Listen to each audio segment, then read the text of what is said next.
I think the Israeli system will regather, rehabilitate its capacity to push back, and I think it's going to come at a huge cost to Palestinians in the short term. I do think in the long term, this doesn't play out well for Israel. Welcome to Global Dispatches, a podcast for the foreign policy and global development communities and anyone who wants a deeper understanding of what is driving events in the world today. I'm your host, Mark Leon Goldberg. I am a veteran international affairs journalist and the editor of UN Dispatch. Enjoy the show.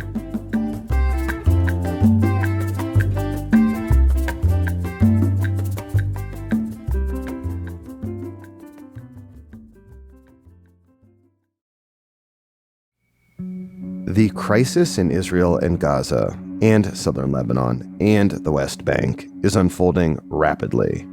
Following the Hamas attacks on Saturday, Netanyahu promised to, quote, return fire of a magnitude that the enemy has not known. As I am recording this on Monday, October 9th, Israel has launched a series of airstrikes in Gaza and seems to be readying a ground invasion. Meanwhile, unrest in the West Bank has led to at least 11 Palestinians killed by Israeli soldiers, and in Southern Lebanon, Hezbollah has been trading rocket fire with Israel. Joining me to discuss this crisis is Daniel Levy, who is head of the U.S. Middle East Project and is a former peace negotiator under the governments of Israeli Prime Ministers Yitzhak Rabin and Ehud Barak. We kick off discussing why the Hamas attack happened when it did, the strategic logic underpinning Hamas's actions, Israel's likely response, the implications of this episode for Israeli domestic politics, and the prospect that this might devolve into a wider regional conflict. This is a special edition of the podcast. We typically publish on Sunday nights and Wednesday nights, but given the volatility of this crisis, I wanted to get this episode to you early. For more frequent updates from me and contributors to Global Dispatches, please sign up for our newsletter at globaldispatches.org, where you can also support our work through a paid subscription. Paid subscriptions are also available directly in the Apple Podcasts app and by following the links in the show notes of this episode. Thank you for your support. We depend on it. Now here is my conversation with Daniel Levy, head of the U.S. Middle East Project.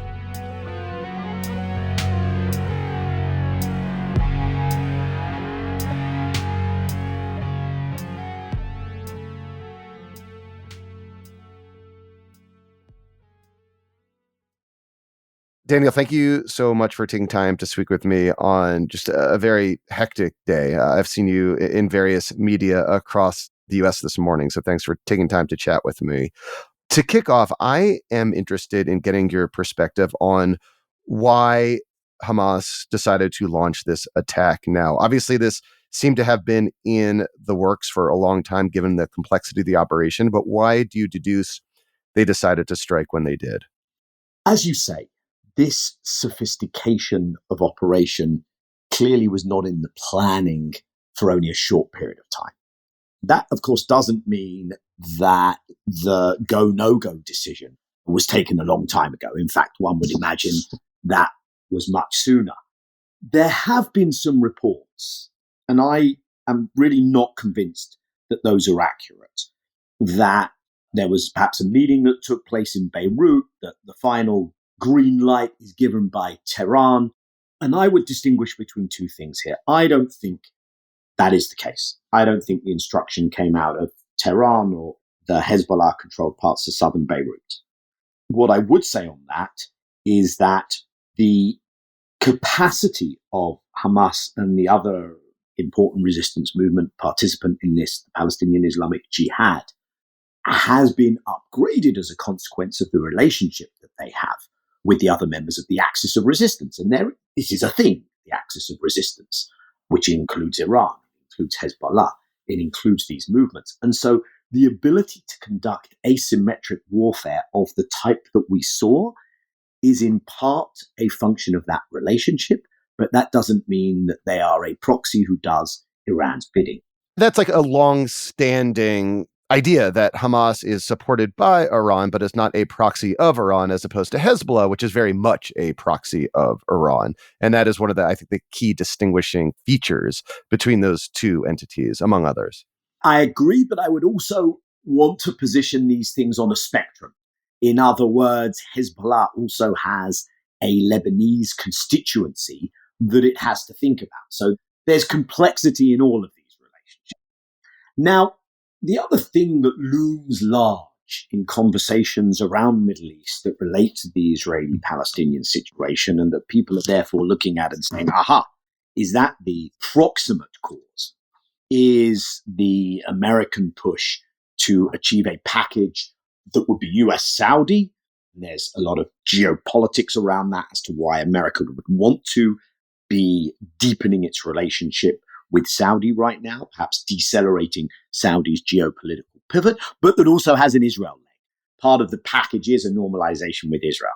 And so if you look at this from what is one of the things that was on the cards that will be most immediately impacted, I do think those talks go into a hiatus. It doesn't mean that the American-Saudi talks and this won't happen still under the Biden administration, but I think it becomes less likely.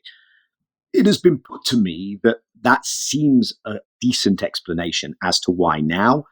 And I think it is part of the story. But again, I find it insufficient as a catch-all explanation. And so where I'm left in trying to answer that question is that these things eventually reach one could say tipping point, that one should pay a bit of attention and take at least a little bit seriously what the movement itself is telling us, which is we keep warning you. We keep saying that if the situation deteriorates, if none of the issues we're putting on the table see any movement, then this is the ultimate recourse for a resistance movement to take. And so I think we're probably better off, and we probably get closer to the correct answer if we zoom out a little bit and consider the fact that what we see is a situation whereby Palestinian conditions keep deteriorating. There has been a whole additional layer of provocations from the current Israeli governing coalition. In other words, it's not that there's some fantastic status quo ante from before Bibi's new government, that if only we could return to that, things would go swimmingly. No, things were bad. The denial of basic Palestinian rights and freedom, the regime under which they live, that is the long-term cause. And then you have the provocations of the new government.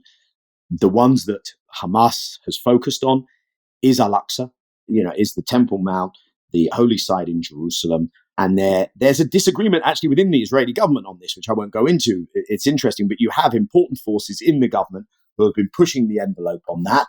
That, as my friend Danny Seidman calls it, is nitroglycerine when it comes to this part of the world. You have the settler militias who have really been given the green light to do their worst by this Israeli government. And there have been a lot of instances of Palestinian fatalities on the West Bank. It's been the deadliest year and the worsening of the conditions for Palestinian prisoners. So if you put all of that together, and if you remember that on the other side of the Palestinian political divide, and I'll close with this, you have the Fatah-led PLO, and they made the decision to go for peace talks, go to negotiations. They have seen no return on that investment. Things have only got worse. Hamas is the resistance movement. The PLO in the West Bank is very fragile. They've seen an Israel that's polarized and looks a bit fragile. And I think those things come together, and this is the moment to try this kind of thing. So if it really is that the explanation is, the boiling point explanation with maybe a little added value from a Hamas strategic perspective, that they could try to scuttle the US, Saudi, Israeli normalization, if that is indeed kind of the strategic logic driving this attack, I mean, you look at like the flip side of this, which is Netanyahu's real innovation, which has been to treat the Palestinian issue as like a security challenge to be managed, not a political problem to be solved. And if indeed, Hamas is trying to change that equation, how do they perhaps foresee this endgame or this resolving itself in any way that's meaningfully supportive of Palestinian aspirations? Well, I want to be careful here not to overindulge my own capacity for putting myself in that headspace. And I think looking back on what led us here, it's somewhat easier to do that than extrapolating forward. But the point that you make is really important, if I can say, for the following reason, Mark, because Netanyahu has, as you say, tried to make this case look, the Palestinians, they're never going to get anything as long as we can manage them. And to be honest, they're relatively easily managed. It's a version of the Bush neocon era, real men go to Iran, right? After Iraq, there was that Bush, next has to be Iran. And I think there's the Israeli version of it is the serious people don't deal with the Palestinian file. The Palestinian file is a mowing the lawn maintenance file. Serious people deal with the Iranian file. And I mention that because, and it feeds into the answer to where does this go as Hamas sees it. But I mention that because I think that precise approach by Israel goes some significant distance to explaining how come the enormity of the failure here, because the scenes are heartbreaking, and I also tremble to think what's going to happen in Gaza. But the extent of the failure of Israeli deterrence, of Israeli initial military response, and of Israeli intelligence is enormous. And I think one can only explain that if one brings into the equation this hubris that Israel has towards the whole Palestinian issue. That these are a defeated people, they'll have occasional bursts of energy, but we've got this managed low cost. The world doesn't care. There are countries normalizing with us who never would have in the past. Everyone has moved on. And I think this led to deep miscalculation, and going too far in believing your own spin and your own lies leads to a decomposition of the capacities in your system. And I think that's what we've seen. Now, Hamas and the resistance movements may be overreaching in drawing that conclusion to the extent to which this kind of an action can lead to a relatively rapid unraveling of more of the system. I think the Israeli system will regather, rehabilitate its capacity to push back, and I think it's going to come at a huge cost to Palestinians in the short term. I do think in the long term, this doesn't play out well for Israel. But I think in the immediate term, Hamas may think that the brittleness and fragility on the Israeli side is greater than it is. And I think it's significant. It's more than it's been. But if you ask, how do they think this plays out? I assume that they have factored in the possibility of the kind of Israeli operation in Gaza which displaces their government, that they're no longer in charge in Gaza, which they have been since basically 06, 07. So it's more than a decade and a half. But I think they're hoping that if Israel tries to do that, the cost of that will be so great, it will play into an already polarized Israel, that others may join, that the West Bank will be destabilized, that the PA in the West Bank may well not be able to continue, and that there is a general unraveling, and out of that will emerge new openings. That's the closest I can come to trying to articulate an answer to your question. I can't say it won't play out that way, and ultimately it may well, but I think that's more of an over-the-horizon thing. Well, it does seem from an Israeli perspective that they are seeking to mount a kind of operation in Gaza that is unlike anything we've ever seen. We've heard really kind of terrifying language from the defense minister, Yoav Gallant, this morning. We're fighting against human animals, he said, in referring to Gazans and Hamas members. And we can probably expect, real indiscriminate kind of warfare to befall people of Gaza. But from Israel's perspective, what is their endgame? Presumably, they're going to flatten lots of Gaza. They're going to do a ground incursion that will cost lots of Israeli lives as well. What do they hope to achieve that can give them a modicum of stability? First of all, there's form here. We have a track record of Israeli deployment of disproportional force against the civilian population of Gaza and the casualties that we've seen in the past, and the devastation of infrastructure there. Gaza is home to 2.2 million Palestinians, terribly enclosed space. Gaza, I think, has accurately been described as an open-air prison and has been under siege for that same decade and a half that I referred to earlier. But where you're right is we are hearing a threat from the Israeli side, the likes of which we have not heard before. Now, partly that's public consumption, given the atmosphere and what has gone on over the weekend. We have heard the Prime Minister as well as the Defence Minister essentially commit themselves to war crimes, and I think those have begun already, and cut off water, electricity, all supplies are going to be cut off to Gaza. Is there a ground invasion? I think that is to be expected. It may be that all the threats and preparations are a head fake, but more likely that will go ahead. That is likely to take a heavy toll, a massive toll on Palestinian civilians in Gaza, a heavy toll on the Israeli forces. But they may look at this and say, if there were ever an ability to carry the Israeli public on a mission like this, now is the time. But then you ask the crucial question of, okay, still, what's the end game? And this is where, unfortunately, one cannot get sense out of the Israelis, because there is, and it's amazing to still have to say it, but it's more important to be said now than ever, there is no military solution here. I really don't see that. Now, is there going to be a massive attempt to expel also Palestinians from Gaza? Is this going to become, in significant measure, Egypt's problem?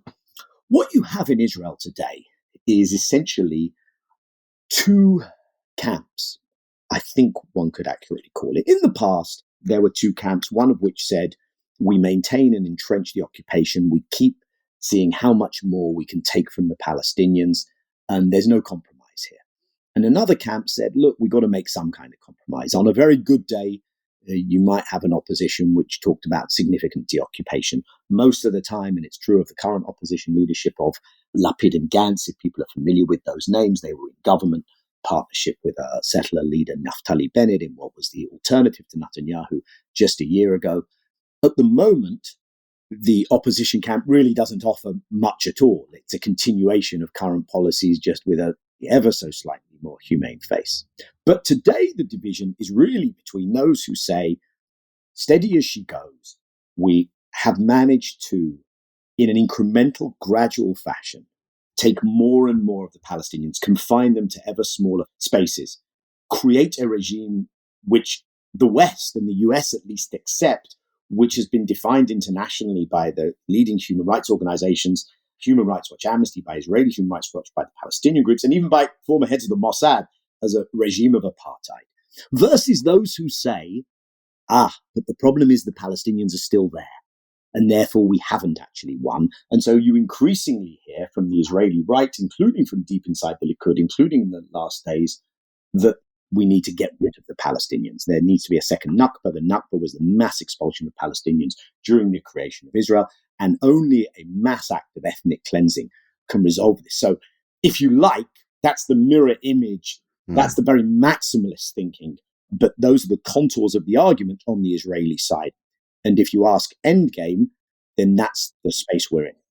So really, the impact of this assault has been to drive the debate even farther to the right between those that are content with continuing, an apartheid regime versus those that are more kind of genocidal in intent.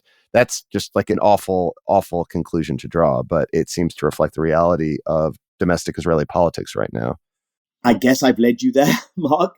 I'm reluctant to go there because I think that was true Friday evening before this began.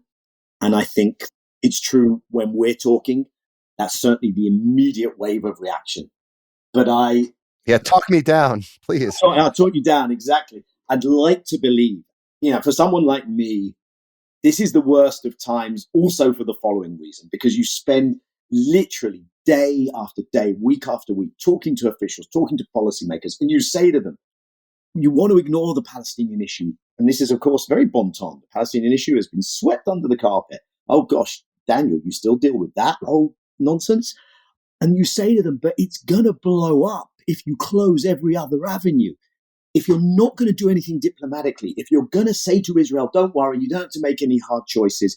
If you're going to say to them, you can get away with anything, I'm not saying Israel could be forced out of the territories. What Israel could do is understand, though, that there was a price to pay, that you couldn't get all the military goodies you wanted, that you couldn't get all the international benefits, that there was going to be stuff in the UN, perhaps at the ICC, that your settlement products couldn't be traded, that maybe there'd be sanctions against you as a country. If you close all of that, and then you look at that officially, so you know what you're saying, you're saying that armed resistance, violence against civilians is going to be the only thing that they do that can have any impact, and you get a grimace and a shrug, because an honest interlocutor will know that that is the case. And so it's incredibly frustrating for that reason. But I haven't walked you back down, have I yet? But now I'm going to... No. I'm still on the ledge. Exactly. Now, what I would like to believe is that after this initial wave of reaction, there is an ability on the Israeli side to look at this and say, this hasn't worked, has it? We can't provide security for our own people. Ignoring the Palestinian issue hasn't made it go away. Now, I fear that this won't be enough. Look, violence always has two responses. On the one hand, we've got to hit back harder at them. It doesn't always have, but it can have. On the one hand, we've got to hit back harder at them. On the other, this isn't really working for us. Now, I tend to think that Israel's days of occupation deluxe may have just run out of time. And I don't think what was seen on the weekend will be seen again. But I do think that it's going to spread, whether it's in the West Bank, whether it's also in surrounding countries, whether it's inside Israel itself. In May of 2021, the Palestinians called it the Unity Intifada. You had also inside Israeli towns and villages manifestations of support, but also violent actions. So I think this isn't going to go away, and the windows of calm are going to grow shorter. And if we continue to fail on the political side, then it will be violence and an ongoing feeling of insecurity that eventually pursues new thinking. But I would like to believe that there's a chance, at least, that we can get some politics going. Clearly, the American administration is not thinking in those terms, and it's continuing to do all the worst things it could, but maybe even that gets revisited one day. I wanted to just conclude by asking you a bit more about Hezbollah and the prospect of a wider regional war. Like, what are some of the variables that you are monitoring, that you are watching, that might suggest to you that what we're seeing today is just a precursor to something potentially much worse and Hezbollah's direct involvement? As we're speaking, there has been some kind of exchanges. There's been a constant stream during the day on Monday of news items, of a little trickle of rocket fire over the Lebanese border into Israel. Infiltrations or attempted infiltrations. As we're speaking, that has not yet expanded. Clearly, this is the thing that a lot of people are also going to be looking at.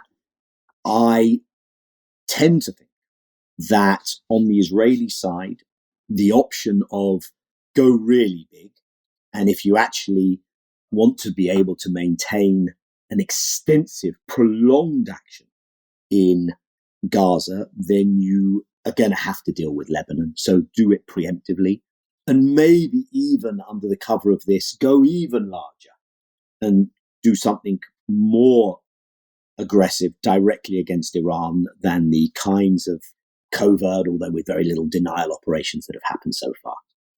I imagine that's under consideration. It's a hugely risky dice to roll after what you just suffered on the weekend. So I tend to think that that is not where things will go.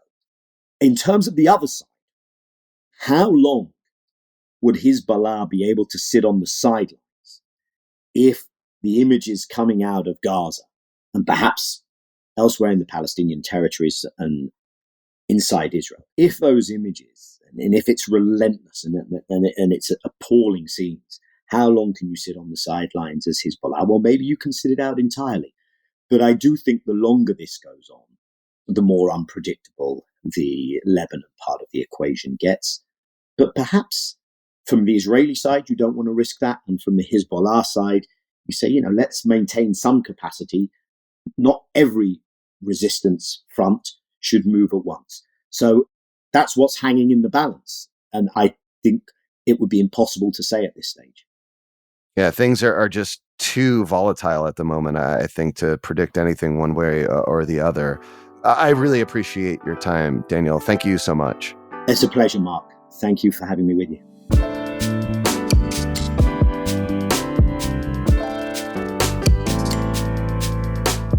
Thanks for listening to Global Dispatches. The show is produced by me, Mark Leon Goldberg.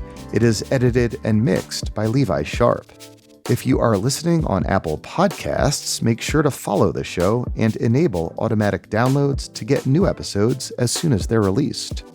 On Spotify, tap the bell icon to get a notification when we publish new episodes. And of course, please visit globaldispatches.org to get on our free mailing list, get in touch with me, and access our full archive. Thank you.